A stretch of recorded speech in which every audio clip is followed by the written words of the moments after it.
അസ്സലാമു അലൈക്കും വറഹ്മത്തുള്ളാഹി വബറകാതുഹു. നമ്മൾ സൽമാൻ അസ്ഹരി ഉസ്താദ് ഒരു വീഡിയോയിൽ പറയുന്നത് കേട്ടപ്പോൾ അത്ഭുതപ്പെട്ടു പോയി എന്ന് പറഞ്ഞാൽ അത്ഭുതപ്പെട്ടു പോയി. വല്ലാത്തൊരു അത്ഭുതം. സത്യത്തിൽ ഇവരൊക്കെ എന്തിനു വേണ്ടിക്കൊണ്ടാണ് ഈ സംഘടനയിലും പൊതുപ്രവർത്തനത്തിലൊക്കെ നടക്കുന്നത്? എന്തിനു വേണ്ടിക്കൊണ്ടാണ്?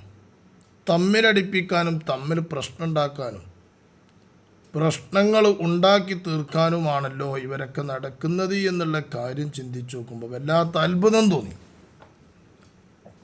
സൽമാൻ അസ്ഹരിക്ക് 14 വർഷങ്ങൾക്ക് മുമ്പ് മുഹമ്മദ് രാമന്തളി വിളിച്ചൊരു കഥ പറയുന്നുണ്ട് അദ്ദേഹം. അന്ന് രാമന്തളി SYS SSF പ്രവർത്തിക്കുന്ന കാലഘട്ടം. നൗഷാദിൻ്റെ പ്രസംഗത്തിനേക്ക് CD ഇറക്കാനും അതുപോലെ അതിൻ്റെ മധ്യസ്ഥനുമായി കൊണ്ട് നടക്കുന്നൊരു സമയമാണ്. ആ സമയത്താണ് ഈ രാമന്തളിയും നൗഷാദ് അതിൽ പങ്കില്ലാതിരിക്കൂല ഉസ്താദേ. നൗഷാദ് പങ്കില്ലാത്തൊരു പരിപാടി രാമന്തളിൻ്റെ അടുത്ത് അന്ന് നടക്കൂല. നൗഷാദ് പറഞ്ഞു കൊടുത്തതായിരിക്കും അത്. ഇതൊന്ന് വിളിക്കുക സൽമാൻ അസ്ഹരിക്ക് വിളിച്ചാൽ മൂപ്പരെന്ത് ചെയ്തോളും? എന്നെ അവിടെ നിന്ന് വെല്ലുവിളിച്ചോളും. എന്നെ അവിടെ നിന്ന് വെല്ലുവിളിച്ച് കഴിഞ്ഞാൽ എനിക്കെന്ത് ചെയ്യാൻ പറ്റും? അവിടെ നിന്ന് കയറിച്ചല്ല, അവിടെ നമുക്ക് ചെന്നിട്ട് പരിപാടി ഉണ്ടാക്കാം. അപ്പോൾ അവിടെ SSF എന്ത് ചെയ്യും? എന്നെ അവിടെ കൊണ്ടുപോകൽ നിർബന്ധിതമാവും. അപ്പോൾ സംഘടനയുടെ മേൽഘടകത്തിൽ എന്താവും? ഒരു പ്രശ്നങ്ങളാവും, വിഷയങ്ങളാവും. ആ വിഷയങ്ങൾ സമസ്തയുടെ ഉള്ളിൽ ഉണ്ടാവണമെങ്കിൽ നിങ്ങൾ എന്ത് ചെയ്യണം? അവിടെ നിന്ന് വെല്ലുവിളിക്കണം. അതാണല്ലോ ലക്ഷ്യം. നോക്കിങ്ങൾ, റാഹത്തല്ലല്ലോ ലക്ഷ്യം, നല്ല രൂപത്തിൽ പോകലല്ല ലക്ഷ്യം. എന്നിട്ട് സൽമാൻ അസ്ഹരിനോട് പറയാണ് നിങ്ങൾ വെല്ലുവിളിക്കണം. അപ്പോൾ ഈ സാധു ആ പണിക്ക് നിന്നിട്ടില്ല. കാരണം ഇയാളെ സംബന്ധിച്ചിടത്തോളം ഇയാൾ കുറച്ചൊക്കെ ഒരു തൻ്റെ ഇടമുള്ളൊരു മനുഷ്യനാണെന്നാണ് തോന്നുന്നത്, എനിക്ക് മനസ്സിലായത്. അയാൾ അതിനൊന്ന് സ്റ്റേജിൽ വന്ന് ഇറങ്ങിപ്പോൾ പിന്നെ പരിപാടിക്ക് പോകുന്നതിന് മുമ്പ് പിന്നെ സത്താർ പന്തല്ലൂരുമായി ബന്ധപ്പെട്ട് നോക്കുമ്പോൾ സംഗതി അങ്ങനെയൊക്കെ ഉണ്ടെങ്കിലും ഇപ്പം താൽക്കാലികം നമ്മളിപ്പോൾ അതിനൊന്നും നിൽക്കണ്ടെന്ന് പറഞ്ഞു കൊടുത്തപ്പോൾ മൂപ്പർ അതിനൊന്നും നിന്നില്ല. ഇപ്പം ചുരുക്കം ഇയാളിത് പറയാൻ കാരണം ഈ രാമന്തളി സംഘടന മാറി ഇപ്പോൾ സമസ്ത സംഘടനയിലേക്ക് എത്തി. അതിലിപ്പോൾ നളന്തക്കാരൊപ്പം നിന്ന് കുത്തിത്തിരിപ്പുണ്ടാക്കുകയാണ്. നളന്തക്കാരൊപ്പം നിന്നുകാണ്ട് ഇപ്പോൾ ഇവിടെ തമ്മിലടിപ്പിക്കുകയാണ്. ഈ തമ്മിലടിപ്പിക്കുന്ന രംഗം അത് ശരിക്ക് കയ്യോടെ പിടികൂടി. സമസ്തക്കാർ കയ്യോടെ അത് പിടികൂടി അവനെന്ത് ചെയ്തു? മാറ്റി നിർത്തി. ഇപ്പോൾ അവിടെ നിന്നോടത്ത് നിന്ന് ഫിത്തന ഉണ്ടാക്കുക. നിന്നോടത്ത് നിന്ന് ഫിത്തനയും കുത്തിത്തിരിപ്പും വ്യാപകമായി കൊണ്ടുണ്ടാക്കിക്കൊണ്ടിരിക്കുകയാണ് രാമന്തളി. അവിടെ രാമന്തളി അതിലേക്കും പോയി, നൗഷാദ് നേരെ വട്ടൂരിലേക്കും കയറി അവിടെയും ഫിത്തന ഉണ്ടാക്കി കൊണ്ടിരിക്കുക. രണ്ടാളും രണ്ട് ഭാഗത്ത് നിന്ന് ഫിത്തന ഉണ്ടാക്കിക്കൊണ്ടിരിക്കുക. മക്കളെ, വിജയിക്കൊന്നുമില്ല കേട്ടോ, അത് വിജയിക്കൊന്നുമില്ല. ഏതായാലും സൽമാൻ അസ്ഹരി ഉസ്താദ് രാമന്തളിൻ്റെ ഒരു കഥ പറയുന്നുണ്ട്. അതൊന്നാണ് കേട്ടുകാണ്ട് നമുക്ക് ഈ വീഡിയോ വൈൻഡപ്പ് ചെയ്യാം ഇൻഷാ അല്ലാഹ്. ഇതിനെ പിരിച്ചുവിടുന്നുണ്ട്. അത് വളരെ രസകരമായൊരു സംഭവമാണ്. അതിന് മുമ്പ് ഞാനൊരു ചെറിയൊരു കഥ പറയാം. ഞാൻ നേരത്തെ ഇങ്ങോട്ട് പറഞ്ഞില്ലേ, രാമന്തളിക്കിന്നെ അറിയാം, സൽമാൻ അസ്ഹരി കേരളായ ഞങ്ങൾക്ക് അറിയില്ലെങ്കിലും എന്ന് പറയണല്ലേ, ആ രാമന്തളിക്കിന്നെ അറിയാം. അതൊരു ചെറിയ കഥയാണ്. 14 വർഷം മുമ്പുള്ളൊരു കഥയാണ്.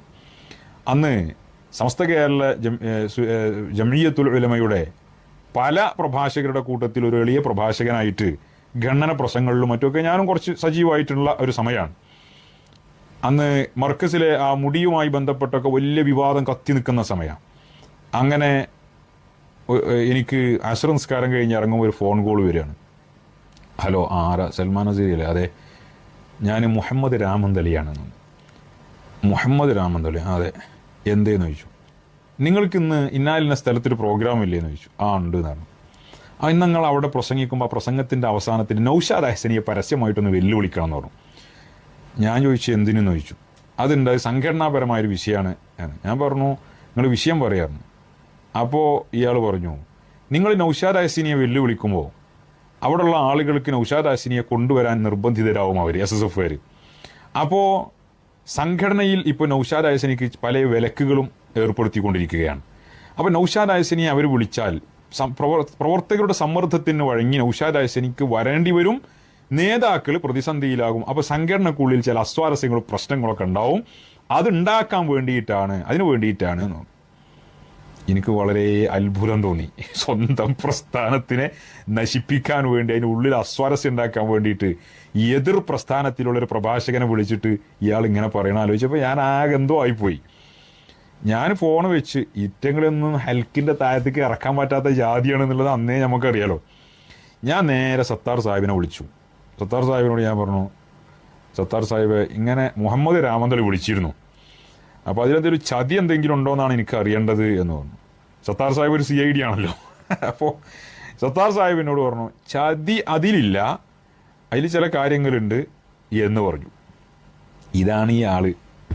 അഥവാ സ്വന്തം വളർത്തി വലുതാക്കിയ ഒരു പ്രസ്ഥാനത്തിൻ്റെ ഉള്ളിൽ നിന്ന് നൗഷാദ് ഹസനിൻ്റെ വലങ്ക, നൗഷാദ് ഹസനിക്കും ചിലപ്പോൾ അറിയായിരിക്കും എന്നാണ് ഞാൻ വിചാരിക്കുന്നത്, ഒക്കെ പ്ലാനിങ് ആയിരിക്കുമല്ലോ. നൗഷാദ് ഹസനിയുടെ വലങ്കയ്യായി നടക്കുന്ന സമയത്ത് ഇദ്ദേഹം അവർക്കെതിരിൽ പ്രഭാഷണം നടത്താൻ പോകുന്ന ദിവസം എന്നെ വിളിച്ചിട്ട് ചെയ്ത പണിയാണിത്. ആ പണി ഇന്നും രാമന്തളി സാഹിബ് നിർത്തിയിട്ടില്ല എന്നതിൻ്റെ തെളിവാണ് ഇത്. ഞാൻ ചോദിക്കട്ടെ, മുഹമ്മദ് രാമന്തളി സാഹിബേ, ഇവിടെ സ്ത്രീപള്ളി പ്രവേശനവുമായി ബന്ധപ്പെട്ട് നമ്മുടെ പാരമ്പര്യ നിലപാടിന് എതിരിൽ നമ്മൾ ഒരിക്കലും പ്രതീക്ഷിക്കാത്തൊരു കേന്ദ്രത്തിൽ നിന്നൊരു പ്രസ്താവന, ഒരു സ്റ്റേറ്റ്മെൻറ്റ് വന്നപ്പോൾ ഒരു സുന്നി എന്ന നിലക്ക് അതിൽ പ്രതികരിക്കുകയല്ലേ ഞാൻ ചെയ്തത്? ആ ചെയ്തതാണോ തെറ്റ്? അതല്ല, ആ പ്രതികരണത്തിൽ ഞാൻ തിരുത്തിയ ഒരു പദപ്രയോഗം അത് എടുത്തു വെച്ചുകൊണ്ട് ആ പ്രയോഗത്തിൻ്റെ പേരിൽ എന്നെ ഒന്നുമല്ലാതെ ആക്കി കളയാൻ എന്ന വിചാരത്തോടെ താങ്കൾ നടത്തിയ ഈ ഈ ഏർപ്പാടുണ്ടല്ലോ. അപ്പോൾ താങ്കൾക്ക് സ്ത്രീ പള്ളി പ്രവേശനമോ സുന്നത്ത് ജമാഅത്തോ വിഷയങ്ങളൊന്നും അല്ല താങ്കളുടെ പ്രശ്നം. താങ്കളുടെ പ്രശ്നം സൽമാൻ അസീരിയെ പോലുള്ള ആളുകളെ ഒന്നാണ്ട് സെയ്സാക്കണം എന്നതാണോ നിങ്ങളുടെ പ്രശ്നം? നിങ്ങൾ ആർക്ക് വേണ്ടി പണിയെടുക്കുകയാണ്? എന്താണ് നിങ്ങളൊക്കെ ലക്ഷ്യം കാണുന്നത്? അവർ കാണുന്ന ലക്ഷ്യം തന്നെ ഉസ്താദെ കുത്തിത്തിരിപ്പ് ഉണ്ടാക്കുക, പ്രശ്നങ്ങൾ ഉണ്ടാക്കുക. അന്നും അങ്ങനെ തന്നെ ആയിരുന്നു, സംഘടനയിൽ ഉള്ളപ്പോഴും അങ്ങനെ തന്നെ ആയിരുന്നു. ഇവനെന്ത് ചെയ്യണം? മെയിനാകണം, വലിയ ആളാവണം. ഓൻ അവിടെ ഇങ്ങനെ പോയിരുന്നിട്ട് ഈ നൗഷാദ് പുറത്ത് ഇങ്ങനെ പറയുമ്പോൾ ഓനും അതിൻ്റെ ഇടയിലൊന്ന് മൈക്കെടുക്കും. അതേമാതിരി പിന്നെ വേറെ ആരെങ്കിലും മൈക്കെടുത്ത് കഴിഞ്ഞാൽ പിന്നെ ഓനൊന്നും കൂടി മൈക്കെടുക്കും. അങ്ങനെ കൈകാര്യം ചെയ്തുകൊണ്ട് നടക്കുകയായിരുന്നു. അന്ന് എല്ലാ സംഘടനാ പ്രവർത്തകരെയും പൊട്ടനാക്കിക്കൊണ്ടേ നടന്നിരുന്നത്. എല്ലാവരും സത്യത്തിൽ ഇതന്നെയാണ് എന്ന് വിചാരിച്ചു പോയി. അവിടെയാണ് പറ്റിയ കേട്. സംഭവം സത്യത്തിൽ നിങ്ങൾ പറഞ്ഞ മാതിരി ഹൽക്കുന്നാണ് അറക്കാൻ പറ്റാത്ത ജാതികളാണേറ്റ. ഈ നൗഷാദ് ആവട്ടെ, രാമന്തളി ആവട്ടെ, ഈ പമ്പൈസ് മൂല്യരാവട്ടെ, കുഞ്ഞേമതാവട്ടെ, ഇതൊക്കെ ഹൽക്കുന്ന അങ്ങോട്ട് അറക്കാൻ പറ്റൂല. അറയ്ക്കുക കുടുങ്ങി. അതിങ്ങനെ തൊള്ളിയിൽ നിന്നിട്ട് കുലുക്കുഞ്ഞ് തുപ്പാനേ പറ്റുള്ളൂ. അതിന് മാത്രമേ ഐറ്റങ്ങളെ പറ്റുള്ളൂ, വേറെ ഒന്നിനും പറ്റില്ല. കുത്തിത്തിരിപ്പ് ഇന്നൊക്കെ നൗഷാദ് പറഞ്ഞു കൂട്ടിയ കൂട്ടലല്ലോ എന്തൊക്കെ പറയണ്. വെറും പച്ച നുണ മാത്രം പറയാം. ഈ സാധു സൽമാൻ അസ്ഹരി ഇപ്പോൾ പറഞ്ഞ വിഷയം ഇപ്പം എന്താണ്? സ്ത്രീ പള്ളി പ്രവേശനവുമായിക്കൊണ്ട് പാണക്കാട്ടിൽ നിന്ന് തന്നെ അതിൻ്റെ ഉള്ളിൽ അവരുടെ ഒരു അജണ്ട ഉണ്ടായത് കൊണ്ടാണല്ലോ അവിടുന്ന് 10-16 വയസ്സായൊരു പെൺകുട്ടി പുറത്തിറങ്ങിക്കൊണ്ട് ചാനലുകാരെ മുന്നിൽ വന്ന് സംസാരിച്ചത്. ആ സംസാരിച്ചതിനെ പറഞ്ഞപ്പോഴാണ് രാമന്തളിക്ക് കുരുവൊട്ടിയാണ്ട് രാമന്തളി സംസാരിക്കുന്നത്. അതെന്തിനു വേണ്ടിക്കൊണ്ടാ? കുത്തിത്തിരിപ്പാണ് രാമന്തളിൻ്റെ ലക്ഷ്യം, സുന്നത്ത് ജമാഅത്തല്ല. അള്ളാഹു ആക്കട്ടെ. ഏതായാലും never said that women can't enter masjid. പക്ഷേ ചില ആൾക്കാർ ഉണ്ടാക്കിയെടുത്ത കാര്യങ്ങളാണ്. അവിടെ എൻട്രൻസ് ഇല്ല, അവിടെ വുമൺ. ഇത് നമ്മൾ ഗൗരവമായി കാണേണ്ട ഒരു വിഷയമാണ്. പാണക്കാട് മുനവറലി തങ്ങളുടെ മകള്, ഞാൻ ആലോചിച്ച് പോണേ, ഞാൻ ഇപ്പോൾ അടുത്ത് എൻ്റെ ഒരു സുഹൃത്ത് ബഹുമാനപ്പെട്ട പാണക്കാട് സയ്യിദ് പറഞ്ഞൊരു കഥ ഇപ്പോഴും ഓർത്തു പോവാണ്. പിന്നെ ഈ ഒരു സംഭവം വരുമ്പോൾ, അതായത് പാണക്കാട് സയ്യിദ് ഉമറലി തങ്ങളുടെ ഭാര്യ മരണപ്പെട്ടപ്പോ പിന്നെ ഭാര്യ മരണപ്പെടുന്ന സമയത്ത് ഉമറലി തങ്ങളോട് പിന്നെ പത്രക്കാർ വന്നിട്ട് ഫോട്ടോ ആവശ്യപ്പെട്ടു എന്ന് പറയുന്നുണ്ട്. ആ ഫോട്ടോ ആവശ്യപ്പെടുന്ന സമയത്ത് പാണക്കാട് തങ്ങന്മാരുടെ ബീവിമാരുടെ ഫോട്ടോ ഒരിക്കലും പുറത്തു കൊടുക്കാറില്ല എന്ന് അന്ന് പാണക്കാട് ഉമറലി തങ്ങൾ പറഞ്ഞ ഒരു അനുഭവം ഇപ്പോഴും ഇവിടെ പങ്കുവെക്കാൻ നന്നാവും എന്ന് മനസ്സിലാകുന്നു. കാരണം അത്രത്തോളം ആയിരുന്നു. നമ്മളാരും ആ കുടുംബത്തിലെ ഒരു സ്ത്രീയെ പോലും ഒരു ബീവിമാരെ പോലും നമ്മൾ കണ്ടിട്ടില്ല. അത്രയും വളരെ സംശുദ്ധമായ ഒരു ജീവിതത്തിന്റെ ഉടമകളായിരുന്നു. ഇന്ന് കാലം മാറി, ഒക്കെ പുരോഗമനത്തിന് വഴിമാറി. ആ പുരോഗമനത്തിന്റെ വഴിയാണ് ഇപ്പൊ മുനവ്വറലി തങ്ങൾ. യഥാർത്ഥത്തിൽ ആ തറവാട്ടിന്റെ ഉള്ളിൽ ബിദഈ ആശയം നിറഞ്ഞു നിൽക്കുന്നുണ്ട് എന്നുള്ളതിന്റെ വ്യക്തമായ തെളിവാണിത്.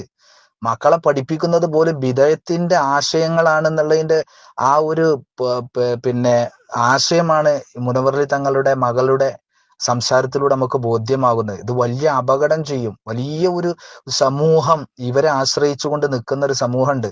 ഇവരൊക്കെ പുരോഗമനവാദത്തിന്റെയും ബിദഅ ആശയത്തിന്റെ പിന്നാലെ പോയാൽ ഇത് തുറന്നു പറയൽ അനിവാര്യമാണ്.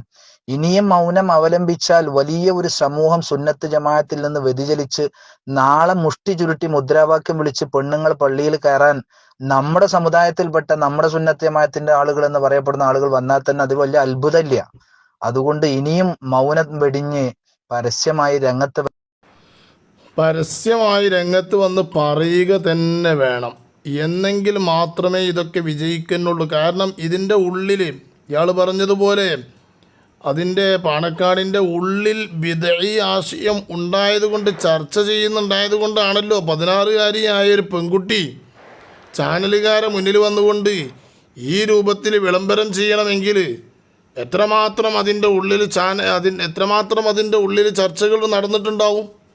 ആ ചർച്ച നടന്ന ധൈര്യത്തോടു കൂടെയല്ലേ ഈ കുട്ടി പുറത്തു വന്ന് പറയുന്നത്, ഈ ബീവി പുറത്തു വന്ന് പറഞ്ഞത്. അപ്പോൾ അത് നമ്മൾ ഗൗരവത്തിൽ കാണാം. പടച്ച റബ്ബ് ബിദ്അത്തിന്റെ ആശയത്തെ തൊട്ട് കാത്തു രക്ഷിക്കട്ടെ.